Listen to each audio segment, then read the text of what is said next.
नमस्ते साथियों, एक बार फिर से स्वागत है आपका आपके अपने यूट्यूब चैनल बाबू जोशी नवलखी में। साथियों, आज हम बात करेंगे पशुओं को जो हम पेट के कीड़ों की जो दवा देते हैं, तो उसकी हम किसान भाइयों को टाइमिंग का पता नहीं होता है कि दवा हमें देनी कब चाहिए।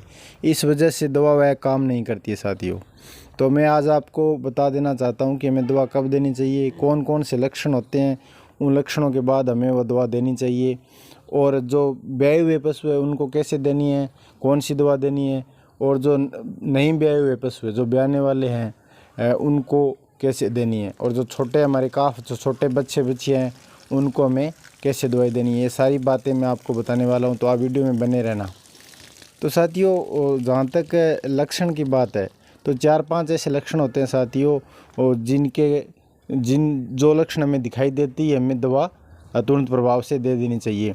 क्योंकि अगर वॉर्म की समस्या होती है ना, वो काफ़ी भयंकर होती है पशुओं में। पेट में जो कीड़े होते हैं वो पशुओं को वो पनपने नहीं देते, जिसकी वजह से वो खुद पनपते रहते हैं और पशुओं का जो दूध का उत्पादन है वो डाउन होता रहता है। तो साथियों, जो सबसे पहला लक्षण है पशुओं के अंदर जो वार्म्स बढ़ने का, वह मैं आपको बता देना चाहता हूँ। वह गोबर से आपको पता चलेगा। जो पशुओं का गोबर होता है वह मतलब न तो पतला होगा और न गाढ़ा, बिल्कुल मतलब पिचपिचे टाइप का गोबर होगा और उसमें बदबू आएगी। तो ऐसे में आप समझ लेना कि आपके पशु है उसके अंदर वार्म्स है वो बढ़ रहे हैं।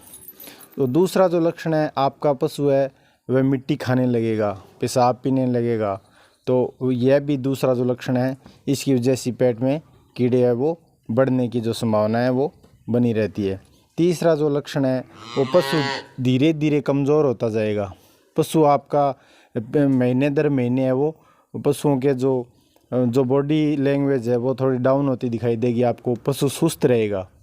चौथा जो लक्षण है मैं आपको बता रहा हूँ, चौथे लक्षण के अंदर मान लीजिए हम पशु को अच्छा पशु आहार दे रहे हैं, पानी भी पिला रहे हैं, लेकिन वह रिजल्ट पशु में दिखाई नहीं देगा। तो इसका मतलब आप समझ लेना कि आपके पशु के अंदर जो पेट के अंदर है कीड़े हैं। तो कीड़ों का ये तो लक्षण मैंने आपको बता दिए। अब जो दवा मैं आपको बताने वाला हूँ कि दवा हमें कब देनी है और कैसे देनी है। तो जो पशु हमारे प्रेग्नेंट नहीं है उनको हमें एल्बेंडाजोल देना है। देना कब है? सुबह खाली पेट। जब पशु हम रात को अलग रख देते हैं, पशुओं को बांध देते हैं, तो उसके बाद सुबह जैसे ही हमें पशुओं को कुछ खिलाना पिलाना नहीं है दवा देने के 2 घंटे तक, और दवा देने से पहले भी पशु का पेट बिल्कुल खाली होना चाहिए। तो एल्बेंडाजोल है वो तकरीबन 100 किलो वज़न पर हमें 30 ग्राम है वो देना है। तो मान लीजिए आप एक गाय को है वो 100 ग्राम है वो लिक्विड फॉर्म के रूप में है एल्बेंडाजोल है वो पिला सकते हो, या आप गोली टैबलेट के रूप में भी दे सकते हो। और जो हमारे पशु प्रेग्नेंट है, यानी जो पशु ब्याने वाले हैं, तो उन पशुओं को भी हम दे सकते हैं, लेकिन उनका जो साल्ट ऑफ एल्बेंडाजोल देना है हमें उनको। दवा की मात्रा वही रहेगी 100 किलो वज़न पर तकरीबन 30 ग्राम।